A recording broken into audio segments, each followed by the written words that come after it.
Boa tarde. Boa tarde. Tudo bem com vocês? Legal. Meu nome é Guilherme De Bortoli. Hoje eu vou falar sobre marketing e vendas com vocês. Quem aqui é da área de marketing? Legal, e vendas? Ok. Empresários? Aspirantes a empresário que quer abrir uma empresa? Olha aí. Legal, pessoal. E da área técnica? Quem é?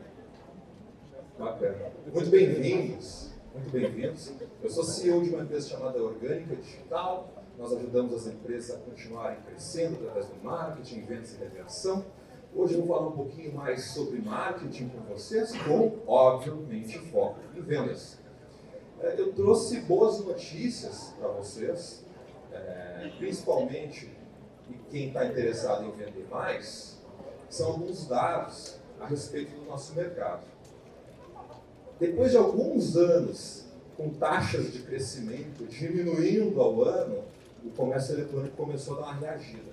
Esse ano passado a gente teve um crescimento de 12% em comparação a 2017 nas vendas, tá? Totalizando um total de 53 bilhões de reais vendidos no mercado interno. Tá? Isso é muito interessante, demonstra que a gente estava descendo, a gente ainda não conseguiu reagir nas taxas voltando para os 20%. No entanto, a gente já tem um descolamento de pelo menos 4% em comparação a 2017 e as projeções para esse ano são muito interessantes. A gente teve uma contribuição de 31% das vendas através dos dispositivos móveis, totalizando 16 bilhões.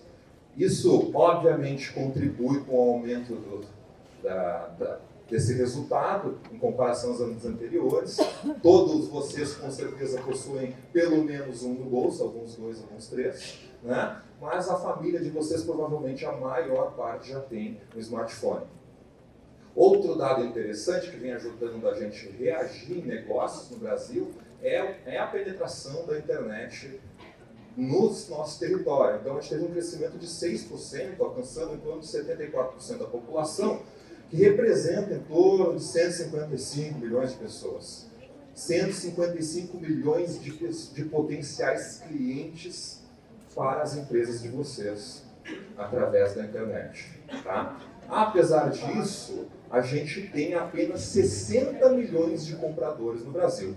O dado é interessante, a gente teve um 8% de crescimento em comparação a 2017, então a gente cresceu 5 milhões de compradores. Agora, a gente ainda tem um mar de possibilidades, concorda?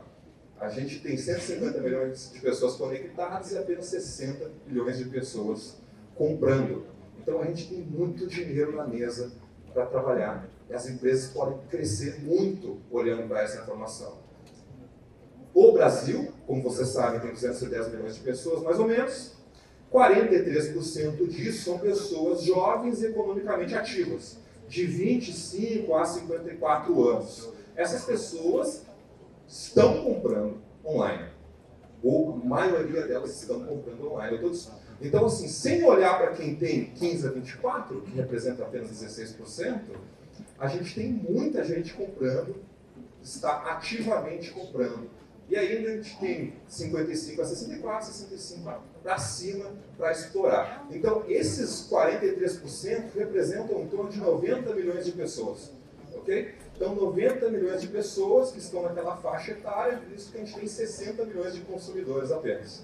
A gente tem muita oportunidade no Brasil para melhorar as informações. E a melhor oportunidade que eu quero contar para vocês esse ano é que agora os nativos online já são adultos, pessoal. As pessoas que nasceram com a internet dentro de casa, na escola, existindo, elas já são adultos. Elas têm um emprego, estão na faculdade, estão comprando, elas possuem um cartão de crédito. Elas não têm aquelas objeções, aquelas dúvidas, aquela insegurança de transitar passando o seu cartão num site, o seu cartão num aplicativo e assim por diante. E é óbvio que os smartphones eles têm conquistado todo mundo. Por quê? Porque traz conveniência. Então até aquele super inseguro está pegando o Uber.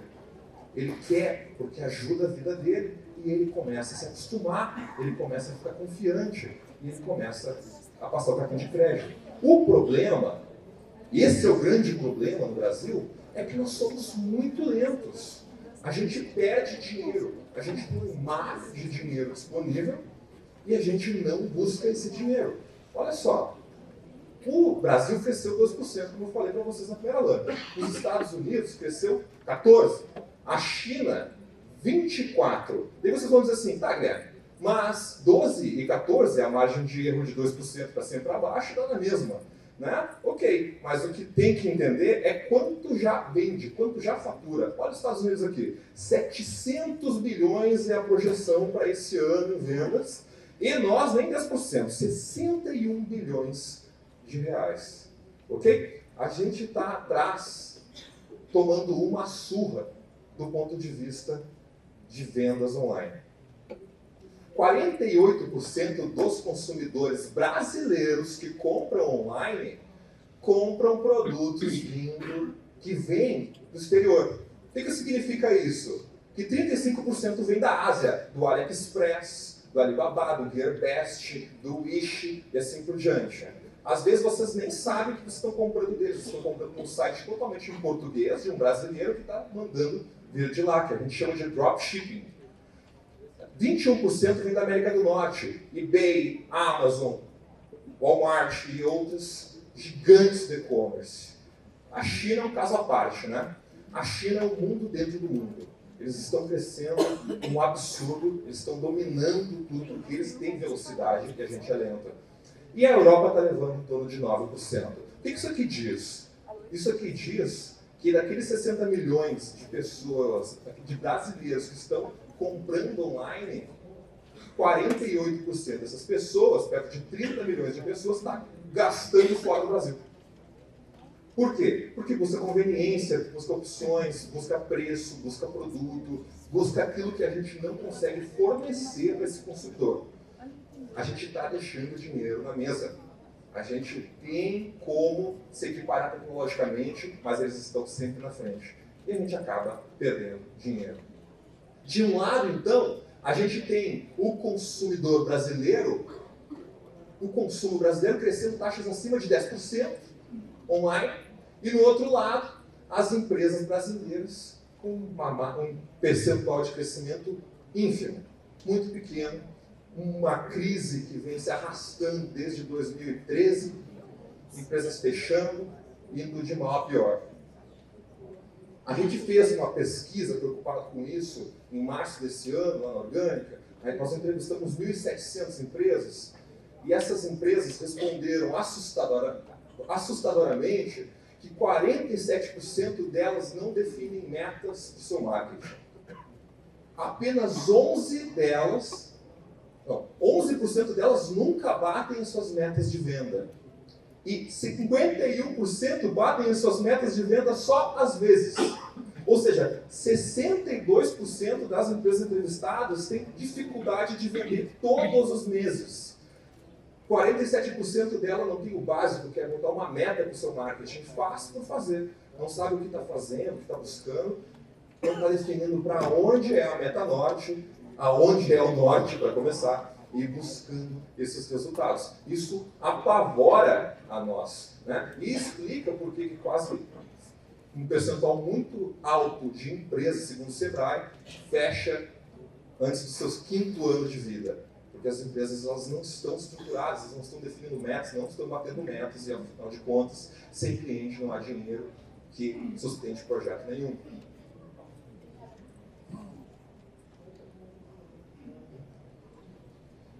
Esse dado é um dado que pessoalmente me assustou. Tá? A Meaningful Brands, ela apresentou em sua pesquisa, nesse ano, a informação de que os consumidores não se importariam se 77% das marcas utilizadas por eles desaparecessem. Basicamente, eu deixo de comprar aqui, eu compro ali, a minha vida segue, eu não dou a mínima para a empresa que essas marcas representam. Não há nenhum tipo de lealdade na relação fornecedor-cliente. E poucas delas, então apenas 33%, conseguiram entrar no coração dos seus clientes e conquistar o que a gente chama de lealdade emocional. O que seria a tal da lealdade emocional? É a marca que eu prefiro, independente do preço que ela cobra, independente do que for. Eu vou me esforçar e vou comprar essa empresa. Só 33% está amando uma empresa. Tem uma empresa de preferência, tem um ato de comprar com alguém. E a gente preocupado com isso, na orgânica, a nossa missão é ajudar as empresas a continuarem crescendo através do marketing, atraindo os seus melhores clientes e ajudando a reter eles. A gente já tem mais de 10 anos de empresa. Eu coloquei meu primeiro site em 97 no ar e fundei a Orgânica junto com um dos meus sócios em 2007. Nesses mais de 10 anos, a gente atendeu várias empresas de diversos perfis e portes, dentre elas algumas que eu citei aqui para vocês conhecerem, e tinha uma circunstância que nos incomodava muito. Era uma dorzinha, uma coceira que não nos deixava dormir direito. Por que o mesmo trabalho, o mesmo empenho, a mesma técnica, diferentes clientes, crescimentos muito desproporcionais? Alguns clientes crescendo muito, outros clientes crescendo um pouco. Por quê? E a gente foi atrás para desenvolver e entender o que estava acontecendo.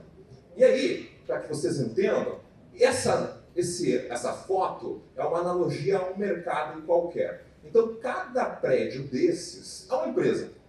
É uma empresa concorrente. Esses prédios concorrem entre eles. E aquele prédio maior ali, vistoso, que todo mundo enxerga, né? Esse é o líder. Ele cresceu muito mais do que as outras empresas, tá? O que esse líder fez, afinal de contas, para conseguir crescer dessa forma? A primeira coisa que ele fez foi decidir e escolher um terreno sólido. Ele não pensou em construir a empresa dele acima de areia, acima de lama, acima de pântano. Ele pensou assim: eu preciso definir o lugar que eu vou crescer minha empresa. E o primeiro passo, então, para que o líder cresça e assuma sua posição é a estratégia empresarial. Por que essa empresa está aberta?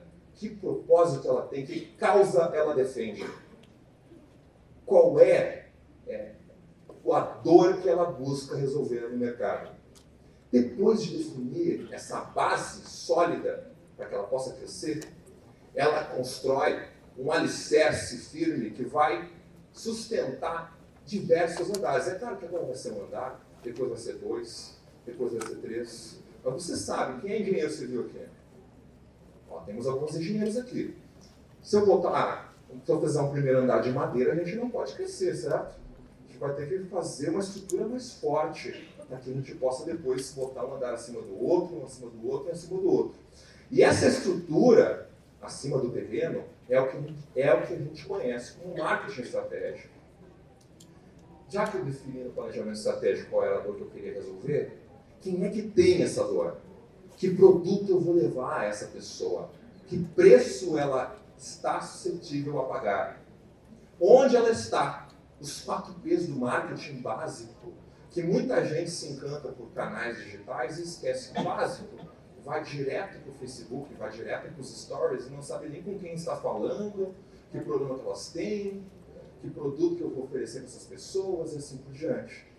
E aí, entendendo como eu vou ser relevante no mercado e aonde eu quero chegar, aí sim eu vou pegar, através de ações de marketing, sejam elas digitais ou outras, e vou aproximar a visão que eu tenho do mercado com os meus potenciais clientes. Eu vou aproximar a minha empresa do mercado com essas ações.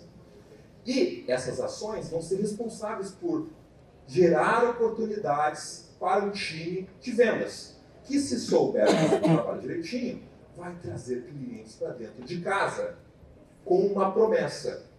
E essa empresa, ela vai crescer tudo que ela pode se ela cumprir essa promessa, retendo então os seus clientes. E a gente chegou nesse modelo que é a pirâmide do crescimento, que não adianta de nada ficar viciado em fazer ações, por exemplo, de marketing digital, sem saber aonde se quer chegar. E fazendo esse trabalho, a gente já tem mais de 10 anos de empresa, a gente percebeu que tinham problemas que eram responsabilidade nossa, Nós jogávamos exclusivamente ali na parte do meio do marketing digital, e como bom brasileiro, vocês devem saber que meio campo sozinho não vence jogo, né? A gente precisa do time completo para vencer o jogo. E se a gente tem um planejamento estratégico errado e a gente assume só a parte digital sem olhar para o resto, não adianta. A gente está processando uma informação errada e não vai chegar a lugar nenhum. A gente pegou do lado do cliente problemas, inclusive comercial, que não sabia abordar os contatos que a gente fornecia. A gente tentava e assumia projetos onde o produto não era desejado pelo cliente. Isso era um problema que ambas as empresas assumiam. A gente pegou, inclusive, no caso que eu posso citar para vocês, uma Black Friday, a gente assumiu esse cliente um pouco, 2 meses antes da Black Friday, a gente sugeriu fazer a Black Friday no planejamento, em cima da hora, e aí a gente perguntou, qual é o limite que vocês querem que a gente venda? E eles disseram, não tem limite, pode vender, isso dá. Daí a gente vendeu um pouco mais de 1 milhão, e eles tiveram que cancelar um pouco mais de 30% dos pedidos porque não tinha estoque para entregar. Então, isso é não cumprir a promessa. Esse cliente vai voltar? Não vai, né? Não vai. Então, o crescimento, ele, independente da tática que vocês vão optar de marketing, qual ação, qual campanha, qual canal que vocês vão usar, ele tem que levar em consideração esses 5 itens. Mas, fazendo esse trabalho de identificação da pirâmide do crescimento, a gente acabou entendendo e se surpreendendo com uma informação que a gente não esperava. A gente percebeu que algumas empresas cresciam de uma taxa exponencial muito gritante, surpreendente. A gente não entendeu inicialmente o porquê e a gente começou a buscar e percebeu que, mesmo sendo uma empresa recém-formada, recém-fundada, ou ainda uma empresa centenária, que a gente tem alguns clientes centenários, elas tinham um padrão que deixava elas iguais. Essas empresas, que cresciam muito mais que as outras, elas sabiam que se importar, importa. Elas tinham um propósito positivo tão forte na sua essência, na sua base estratégica, que elas conquistavam uma legião de fãs, que elas atraíam pessoas que queriam de fato trabalhar com essa empresa. E elas eram marcas que assumiam a liderança desses mercados porque elas mudavam o mundo para melhor de alguma forma. Elas não estavam no mercado simplesmente para comercializar um produto ou um serviço. Elas estavam no mercado porque elas queriam melhorar o mundo. E elas sabiam contar por quê. Porque eu tenho certeza que muitas das empresas que estão aqui, elas estão abertas, estão melhorando o mundo, mas as pessoas, nem o seu cliente, nem os seus funcionários sabem disso, possuem clareza dessa circunstância. Essas empresas líderes, não. Elas comunicavam muito bem isso ao mercado. E acabou essa conclusão que a gente chegou, era uma conclusão que, na verdade, um outro cara, em 2002, chamado Simon Sinek, já tinha entendido. Só que a gente foi meio, vamos lá, vamos usar um termo técnico, burro, de não ter entendido o que ele estava tentando nos explicar fazia anos. O Simon, ele inventou uma teoria chamada Golden Circle. Quem conhece Simon Sinek aqui, o Golden Circle? Legal, parabéns. O que o Golden Circle explica? Que a maioria das empresas, em sua comunicação, ela fala o que ela faz, como ela faz e depois o porquê ela faz. Por exemplo, eu sou a Dell, compre meus computadores eles são feitos com microprocessadores ABCD fininho, ok? A maior parte das empresas fazem isso. Elas contam o que elas vendem e o que elas fazem de diferente. O Simon, ele percebeu que grandes líderes, empresariais ou não, possuíam um comportamento comum. Por exemplo, Martin Luther King, Mahatma Gandhi, Steve Jobs. Esses líderes, eles faziam o quê? Eles contavam, antes de tudo, o porquê eles faziam o que estavam fazendo. Depois, eles contavam como, e depois, eles contavam o que eles faziam. O manifesto da Apple é sensacional, estudado em universidades do mundo inteiro, que a Apple queria desafiar o status quo. Ela queria entregar uma experiência melhor de vida para pessoas que estavam incomodadas com os padrões comuns. E por isso, por quê? E por isso, ela faz dispositivos com experiências de uso, com design aprimorado, além do esperado por qualquer outra empresa. E ela entrega o que todas as outras entregam. Então, esse manifesto antes, esse porquê antes, ele é muito...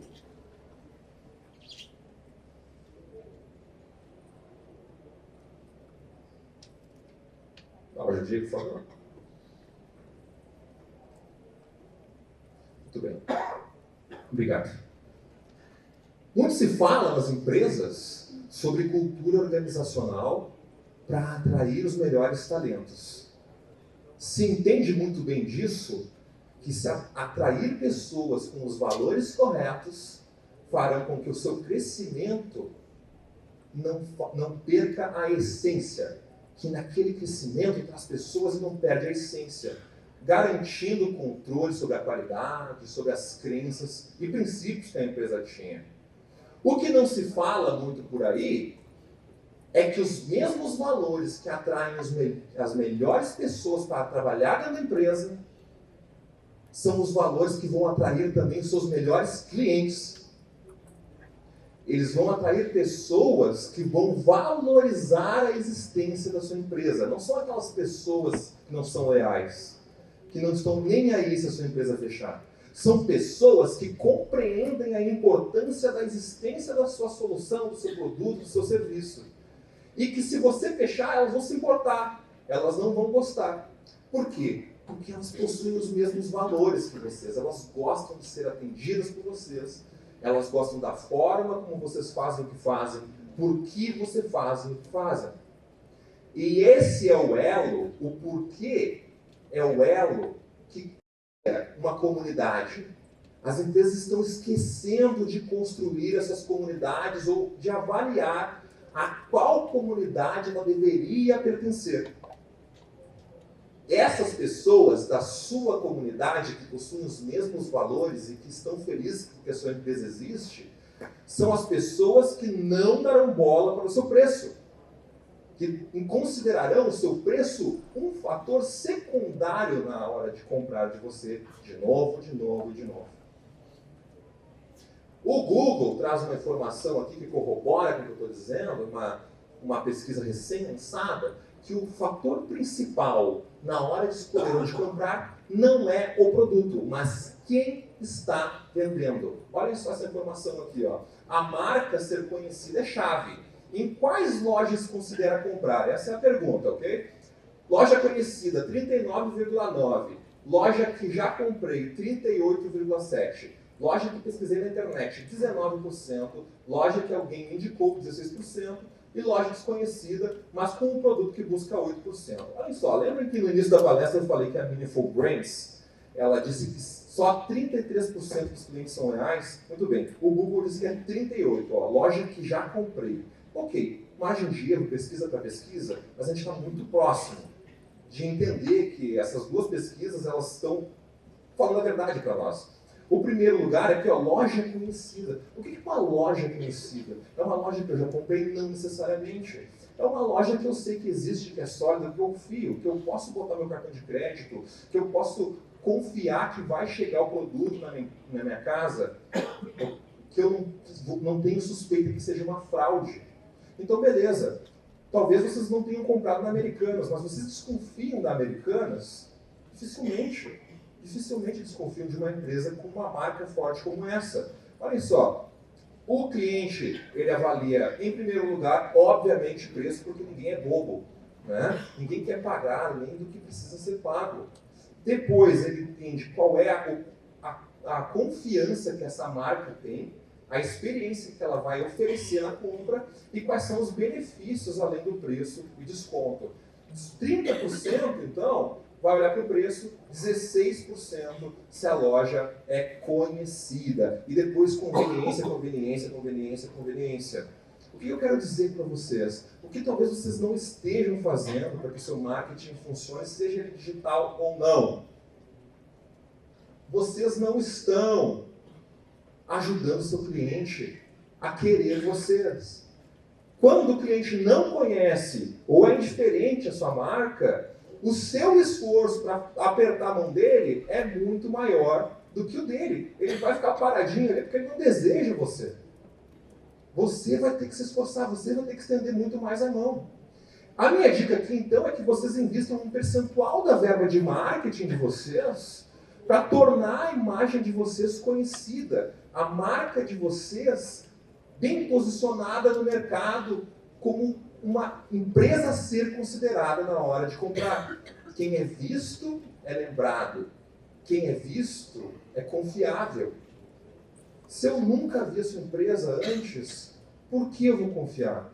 Se você ligar para a minha empresa e eu nunca ouvir falar a respeito da marca de vocês, por que eu vou atender? Se vocês me mandaram um e-mail de prospecção para a minha empresa, um e-mail frio que a gente chama, por que eu vou olhar para esse e-mail se eu nunca ouvir a respeito da marca? Tem tantas outras. Então, a força, a imagem, a reputação que a sua marca representa, ela vai aumentar a confiança do seu consumidor. E ele vai fazer com que ele reconheça então a sua marca e equilibre os esforços. Então, ao mesmo tempo que você vai continuar se esforçando para vender, ele também vai ao seu encontro, porque você é uma opção boa, uma opção segura. E para melhorar isso ainda mais, eu sugiro que vocês comecem contando por que vocês fazem o que fazem. Contando por que vocês fazem o que fazem, vocês vão fazer com que as pessoas desejem a sua marca. Assim como o Simon Sinek comenta. Ele ensina isso desde 2002. E às vezes a gente esquece do básico, não é? A gente esquece de fazer aquilo que devia acontecer. A pessoa quer você, independente do seu preço, independente das circunstâncias. Se ela não tem dinheiro agora, ela vai se organizar por alguns meses. E ela vai comprar de você. Porque ela tem preferência por aquilo que você representa. Ela quer aquela marca. Então ela vai, ao invés de comprar agora o que der, ela vai se organizar no seu lado e vai dar um jeito de comprar de você. E para que isso aconteça, a peça-chave é que vocês aprendam a contar histórias. Histórias vendem. Anotem isso com vários sublinhados, outra cor, letras garrafais, façam o que vocês puderem para que vocês lembrem disso no dia a dia. Histórias vendem. Boas histórias vendem. Boas histórias vendem. Por quê? Porque as histórias são a forma mais primitiva e natural de transmitir conhecimento entre gerações. Lá atrás, no tempo das cavernas, nós, homens e mulheres, desenhávamos na parede para que a próxima geração soubesse alguma coisa a respeito. Por exemplo, quando você ver esse dinossauro, corre. Isso vai dar ruim. E assim por diante. Nós só evoluímos como raça porque a gente soube não aprender do zero toda vez que nasce alguém. A gente pega as burrices que nós cometemos no passado e contamos para a próxima geração, para que não dê, desculpa a palavra técnica, é merda. Né? Então a gente alonga a nossa vida, a gente tem uma sobrevivência maior, uma longevidade maior, porque afinal de contas nós estamos acumulando conhecimento e esse conhecimento é transmitido de gerações em gerações. As histórias são a forma que as nossas mães, pais e avós transmitem os nossos primeiros conhecimentos com muito amor, muita atenção a respeito da vida deles, de algum parente, ou ainda através de uma fábula, assim por diante. Essas histórias, muitas vezes, elas são a respeito de um personagem central, ela tem uma lição central, ou seja, um ensinamento central, né? E ela está contando a respeito da vida de alguém, ou é essa pessoa que está contando essa história. Elas geralmente são extremamente autênticas e inspiradoras, e por isso, elas conseguem conectar emocionalmente as pessoas, desde que essas pessoas possuam os mesmos valores. Então, quando a gente olha para uma história e escorre uma lágrima, assim, ou um suorzinho, se for um homem, né, um macho, escorre um suorzinho no canto assim, é por quê? Porque aqueles valores, de alguma forma, tocaram aqui dentro alguma coisa que a gente acredita, que a gente valoriza demais. É por isso que as histórias são incríveis e elas vendem. E nós amamos contar histórias. Nós criamos famílias e grupos de valores. Nós criamos grupos, pessoas com os mesmos valores que nós escolhemos conviver. Para quê? Nós nos reunimos com essas pessoas para quê? Para contar histórias, não é? A respeito da nossa vida e dos outros. Fofoca. Né? Mas é o que a gente faz, gente. É o que a gente faz. A gente fica em volta da mesa, a gente come, a gente brinda e conta histórias. Porque a gente é programado para fazer isso desde que a gente nasceu. A minha filha tem 1 ano e 4 meses. Ela adora os livrinhos dela. Ela senta, eu abro o livrinho, eu fico contando qualquer coisa para ela. Ela às vezes nem entende o que eu estou falando, a maioria das vezes. Mas ela fica olhando para mim, prestando atenção. E a gente faz isso desde cedo. Os nossos pais fizeram com nós, os nossos avós fizeram com nós. Toda vez que a gente começa a contar uma história, eu quero que vocês testem. Hoje ainda, quando vocês chegarem em algum lugar, vocês comecem a contar uma história de algo que aconteceu no dia a dia de vocês, nesse dia, e vocês percebam os olhares das pessoas, elas não vão começar a olhar para você. E essas histórias, então, elas são extremamente memorizáveis. A gente registra histórias, a gente não registra números. Tanto é que os professores de matemática inteligentes constroem histórias para fazer com que a gente memorize fórmulas, não é? A gente esquece a fórmula, mas a historinha, a gente tem 50 anos, a gente lembra ainda qual é a historinha de Bhaskara, e assim por diante. Mas como então vocês podem fazer para contar essas histórias? Tem um autor chamado Chet Holmes, tá? Ele escreveu um livro chamado A Máquina Definitiva de Vendas. Recomendo que vocês leiam esse livro. Ele é um livro muito bom. E o Chet, em 20 anos mais ou menos, ele conta no livro dele, ele chegou nessas informações aqui, que 30% das pessoas que a comunicação de vocês está impactando possuem convicção, certeza absoluta de que eles não querem comprar vocês. Ou seja, sei lá, vocês vendem carro e eles acabaram de comprar um carro. Você vende artigos femininos, é um homem. E assim por diante. Ok? Milhares de exemplos possíveis. 30% acreditam que não estão interessados. Então, por exemplo, digamos que essa pessoa possua dor nas costas, e essa dor nas costas seja decorrente de um colchão velho estragado, ela talvez ainda não saiba que o que está proporcionando essa dor é o colchão. Ela não tem consciência, ela não acredita que está interessada no colchão. 30% não está pensando nisso, mesmo que saiba então que é o colchão responsável, não está pensando nisso, por quê? Porque a gente procrastina. A gente procrastina, por exemplo, todo mundo procrastina, tá? Eu estou ficando careca, tá? Eu tenho um problema aqui de calvície, genético, mas não só isso, descobri isso 3 meses atrás. 3 meses atrás eu fui no médico, estava caindo muito cabelo, me assustei, tem uma coisa errada, vou ver o que é. E daí eu fui diagnosticado com uma doença, e ela me deu 4 remédios para tomar, mais um tratamento de agulha na cabeça, e um dos remédios ela me deu a amostra grátis de toma, né? Sabe quais desses eu fiz? Nenhum.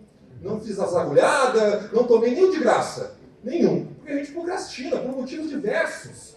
Às vezes a pessoa procrastina por medo, não quer tomar agulhada na cabeça. Às vezes a pessoa procrastina porque ela não quer aceitar que vai virar careca. Às vezes ela procrastina porque ela não tem dinheiro para pagar o tratamento. Às vezes ela procrastina porque, sei lá, ela quer comprar um carro novo e não quer gastar com isso. Ela procrastina por diversos motivos. A gente procrastina o tempo inteiro. Não procrastinamos? Procrastinamos, não é? Então as pessoas, mesmo que elas saibam o que precisam, às vezes elas não vão pensar a respeito disso, só que elas sabem que elas precisam. E o Chet, então, ele entendeu que 7% está disposto a ouvir e 3% estão comprando agora. Apenas 3% está com o dinheirinho na mão, pensando assim, aonde eu vou gastar esse dinheiro agora? Eu quero comprar tal coisa. Ok? Olhem para esse gráfico, tá, pessoal?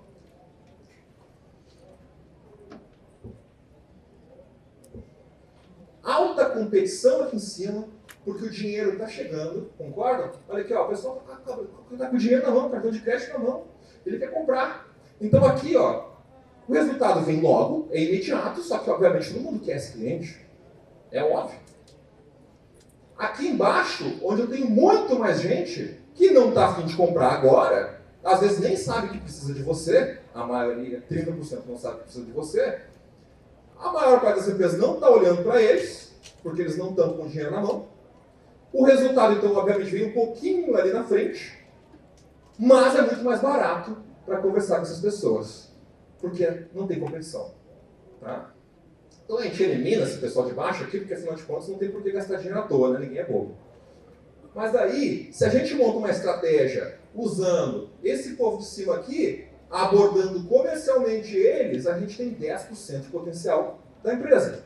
Se a gente monta uma estratégia aqui no meio, desenvolvendo o relacionamento e a necessidade dessas pessoas, essas pessoas não sabem que precisam. Se você convencê-las que elas precisam, você tem mais 60% de potencial de mercado, ou seja, você tem a chance de aumentar em até 7 vezes suas vendas, abordando pessoas em diferentes estágios de consciência. Então, um exemplo para facilitar para vocês, ok? A minha esposa, ela ama café. Eu não amo café. Eu moro em Canela, Rio Grande do Sul. Terça-feira eu fui para Porto Alegre. Eu não estou conseguindo passar a lâmina de novo. Terça-feira eu fui para Porto Alegre. Quarta-feira eu fui para Ponta Grossa. Sexta-feira eu vim aqui para Curitiba. E hoje eu volto para Canela, estou louco de saudade.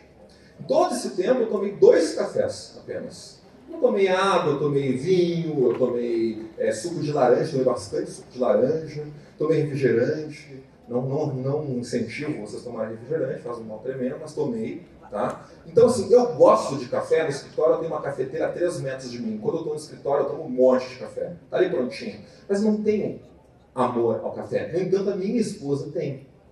E quando eu olho para um produto como esse aqui, uma Dolce Gusto, uma Nespresso, para mim é nada.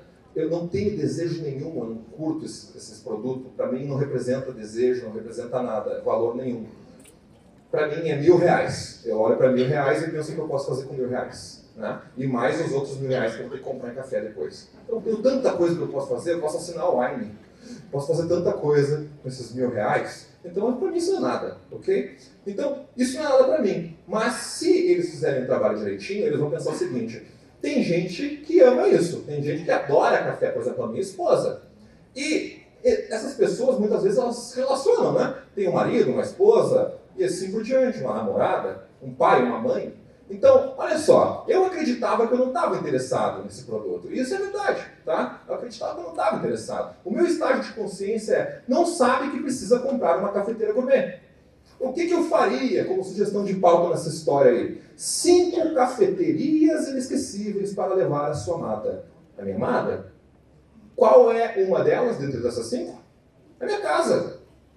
A minha casa. Com uma cafeteira daquelas. Uma máquina daquelas. Certo? Sua parceira viciada em café, entenda se você deve se preocupar. Eu já me preocupei. De verdade. E eu clicaria. Com toda certeza. E aí eu teria a oportunidade de demonstrar todos os benefícios que o café traz para a vida das pessoas. E que ela pode ter uma vida legal, com experiências muito legais, com sabores diversos. Então tá, eu entendi que essa cafeteira agora, ela é uma experiência bacana. Um dia inesquecível na minha própria casa, né? Então, beleza, entendi. Agora eu estou naquele pessoal ali que tem 30% que não está pensando nisso. O estágio de consciência é, eu quero comprar uma cafeteira para minha esposa, só porque eu sei, não quer dizer que eu queira, né? Eu sei que é legal, mas eu quero. Ok, sugestão de pauta então. 3 presentes inesquecíveis para presentear a pessoa amada. Obviamente, um deles é a cafeteira, né? 7 surpresas inusitadas para fazer para amantes de café. Por exemplo, 7 surpresas, né? Eu tenho, sei lá, 30 sabores diferentes, um café da manhã com sabor hoje, um jantar depois, um pôr do sol, um piquenique na rua e assim por diante, esses diversos sabores de café. São surpresas inusitadas que o marido pode fazer para a esposa. Imagina que legal a esposa acordando com um cafezão e ela ama café. E um diferente cada dia. E digamos que então agora, antes eu pensava que era qualquer coisa. Para mim antes aquilo era R$1.000 gasto à toa. Agora eu entendi que ela é uma experiência. Beleza. Agora eu entendi que essa cafeteira ela não é só uma experiência, mas ela também é um presente. Entendi, é um presente. Mas só porque eu entendi quer dizer que eu estou comprando? Não, não quer dizer que eu estou comprando. Porque a gente dá presente geralmente em datas comemorativas, né? Dia do aniversário, Natal, Dia dos Namorados, aniversário do casamento, enfim, diversas datas comemorativas nas quais a gente gasta dinheiro presenteando alguém. Beleza? Aniversário. Então, entendi que é um presente potencial, bacana, não estou perto do aniversário, o que eu faço? Não compro. Certo? Não compro. Então eu estou naquele estágio de consciência. Uma cafeteira parece um ótimo presente, mas quais são as opções e quanto custa? O que eu poderia falar para essas pessoas? Que histórias eu poderia contar para essas pessoas? Saiba qual é a cafeteira gourmet ideal para você. Quando comprar uma cafeteira gourmet, eu quero acelerar a necessidade de compra dessa pessoa. Se ela vai comprar no aniversário, quando comprar, eu posso gerar antecipação, urgência nessa pessoa. E aí, entendendo isso, eu estou comprando agora, então aonde comprar? Onde eu posso comprar isso? E eu tenho que fazer o quê? Página de vendas e ofertas. Tem uma oferta sensacional que eles fazem, que é o seguinte, na Black Friday, tu paga a cafeteira e ganha o mesmo valor em refis. Então, ou seja, tu só está gastando com refis, tu leva um equipamento gratuito, é uma oferta sensacional. E, gente, para ativar a sua audiência, você tem que levar oferta. Tá? As pessoas gostam de vantagens. Você só mostrar produto não vai fazer com que as pessoas comprem. Leve um, pague um, leve dois, frete grátis, assim por diante. Isso tudo ajuda muito a fazer as pessoas comprarem mais. Tá? Então, eu estou finalizando aqui, eu quero mostrar rapidinho uma história de sucesso, que a gente implementou isso para a família Valduga. Vocês viram falando de vinhos, eu gosto de vinhos e eu sou feliz porque eu tenho um cliente chamado Família Valduga, que é dono da marca Casa Valduga, Ponto Nero, Vinotage, Cervejaria Leopoldina, Domino e assim por diante. Esse cliente, a gente começou fazendo uma estratégia para eles, ignorando os 30% que acreditam não estarem interessados porque a gente não tinha verba para trabalhar ali. Tá? Então a verba de marketing, a gente, com o planejamento que a gente fez, a gente optou por só esses 3 pontos aqui da estratégia. O que a gente fazia? A gente desenvolvia e contava histórias, atraindo as pessoas por essas histórias através do Google, Instagram e Facebook. Essas pessoas clicavam na história e a gente sugeria que elas consumissem um segundo passo mais avançado da história, mais interessante, de maior valor agregado para ela, para que ela nos contasse quem ela é. Contando quem ela é para nós, a gente inscrevia essa pessoa numa trilha temática de mensagens. Então, se ela queria saber a respeito de Merlot, a gente mandava uma newsletter só a respeito de Merlot, com algumas ofertas cruzadas junto com essas histórias. Certo? Então é isso que a gente fazia, ou seja, a gente personalizou as mensagens em função dos seus interesses. E aí a gente relacionou com essas pessoas nesses diversos canais que eu citei para vocês. Quando a gente assumiu esse cliente em outubro de 2016, no Google, eles tinham apenas 3 palavras-chave entre as 3 primeiras posições. As 3 primeiras posições, ouçam isso com atenção, recebem 67% dos cliques dessas pesquisas. 67% das pesquisas clicam só nas 3 primeiras posições. Depois 4 a 10 recebe o saldo, segunda página, não recebe nada. Tá? Hoje, na verdade no final do mês passado, a Valduga estava com 1.300 palavras entre as 3 primeiras posições, mais 1.600 palavras até a 10ª posição, totalizando 16.000 palavras no Google. Em comparação a 2016, 23 contra 16 mil, nesses quase 3 anos que a gente bate agora em outubro. Tá? Vocês podem dizer assim, tá, Guilherme, mas posicionamento no Google não paga boleto. Eu já liguei para o gerente do meu banco e disse assim, e aí, posso trocar uma palavra-chave contigo por essa guia do imposto? Daí eles nunca aceitaram. Né? Eu sei que eles não vão aceitar, talvez vocês fiquem assim, tá, mas e aí? Né? Então, olha só, quero mostrar para vocês primeiro o seguinte. Ó, a gente posicionou em primeira posição para Cabernet Sauvignon, suco de uva integral, Pinot Noir, vinho rosé, enólogo, Cabernet, vinho verde, Carmener, Merlot, chá preto, Baco, suco de uva integral, benefício da uva, ou seja, 16 mil palavras como essas, muitas importantes na primeira posição. Isso gerou um aumento de 500 usuários por mês do Google para 165 mil, né, nesses 3 anos. E esses 165 mil, vocês vão dizer assim, e daí? O que isso representa? Representa inicialmente uma economia em verba de mídia de 125 mil reais por mês. Ou seja, se eles estivessem investindo para receber esse posicionamento em Google AdWords, ou Google Ads agora, eles estariam investindo 125 mil reais por mês. Em torno de 1 milhão de economia por ano. Isso é tangível, concorda? Isso é tangível. Beleza. Mas e o que isso gerou de vendas? 6,8 vezes mais foi o aumento de vendas, 50% de aumento do ticket médio e 3,6% foi o aumento da taxa de conversão. A meta que a gente possuía para 24 meses, a gente atingiu em 6 meses. E teve um dos canais que a gente trabalhou, teve um ROAS de 840%, que é o retorno sobre investimento em marketing. Tá? Geralmente o pessoal diz, mas e aí, isso foi bom para eles? Foi bom. A Luísa aqui, Valduga, disse que foi bom. Então eles fazem um depoimento contando que gostam de trabalhar com a gente e é um cliente que a gente se orgulha um monte de trabalhar. Né? Então, pessoal, para finalizar minha palestra, meu tempo acabou, vocês têm que pensar o seguinte, vocês vieram aqui para uma palestra de marketing digital, né? Tem um presente para vocês. E vocês pensaram, vamos ensinar a usar os stories. Né? Muito importante, gente. Só que assim, não adianta só ligar a câmera, apontar para você e você não sabe para onde você está indo. Então, assim, a maior parte das palestras de marketing digital falam de como apertar parafuso. E não adianta saber apertar parafuso se você não sabe qual parafuso você tem que apertar. Certo? Então, eu estou aí desde 97 circulando nessa área. Minha empresa já está desde 2007 andando e a gente entendeu que o que faz a diferença é a estratégia. E é por isso que eu estou falando de estratégia com vocês. E para isso vocês não podem esquecer que o marketing é sobre pessoas, sobre comportamento humano.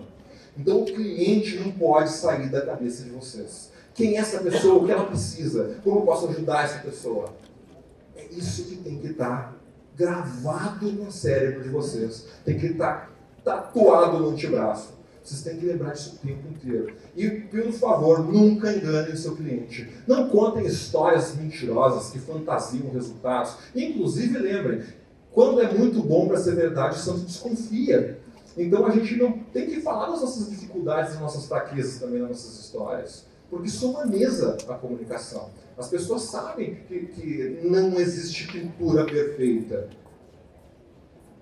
E saibam do que vocês fazem, o que fazem. Qual é o propósito de vocês. Essa é minha filha Aurora.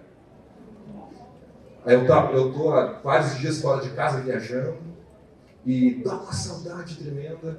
Mas eu estou aqui feliz por estar com vocês. Eu estou muito grato por todos vocês estarem aqui comigo. Muito obrigado. Muito obrigado. Espero ter contribuído para vocês. Nós somos a Orgânica. Nós ajudamos as empresas que assumem a complexidade do seu crescimento a resolver a continuarem crescendo. Nós entregamos mensagens personalizadas para essas pessoas que vocês querem vender, para que elas não se sintam invadidas por ações de marketing. A gente quer que as ações das empresas de vocês sejam orgânicas, porque a gente acredita que quem vocês são e o que vocês têm a dizer naturalmente vende. Só precisa ser contado e não está sendo feito. Muito obrigado, pessoal. Eu tenho alguns presentes para vocês, não vão embora, calma, eu quero tirar uma selfie. Olha aí. Primeira selfie, tá? Pode ser?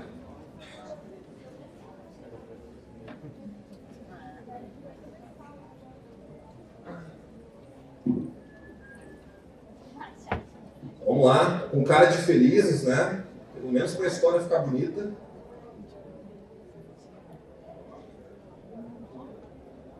Legal, galera. Muito obrigado. Para quem quiser um presente, obrigado, muito obrigado. No nosso site, Organicadigital.com, nós temos o que a gente chama de biblioteca do crescimento. São mais de 40 materiais sobre marketing, vendas e retenção, 100% gratuitos. Tem uma faculdade dentro do nosso site de graça para vocês. Tem gente que cobra mais de 30 mil reais para ensinar o que a gente dá no mercado, tá? Para que vocês continuem crescendo. É só acessar o nosso blog, também tem mais de 300 artigos, a gente tem um canal no YouTube. Eu montei um pack com 5 presentes para vocês aqui. Primeiro, as lâminas, para quem quer consultar depois, tá? Mais um e-book chamado Marketing de Conteúdo, Segredos para Atrair e Engajar a Audiência. Outro e-book chamado Guia Prático, Como Usar as Redes Sociais para Construir a Imagem da Sua Empresa. E 2 aulas que eu gravei, uma sobre inbound marketing e uma outra sobre funil de marketing, para que vocês estruturem tudo isso que eu contei para vocês aqui. Para que vocês possam salvar, vocês podem acessar esse endereço aqui ou apontar a câmera do iPhone de vocês aqui para o QR Code, que ele vai puxar já o link, tá? Eu espero que vocês tenham gostado da palestra, que vocês tenham proveito a respeito das coisas que eu trouxe para vocês. Eu estou em todas as redes sociais que vocês possam imaginar. Me procurem e a gente pode continuar essa conversa. Eu espero que vocês continuem crescendo, que a empresa de vocês assuma a liderança e até breve. Obrigado.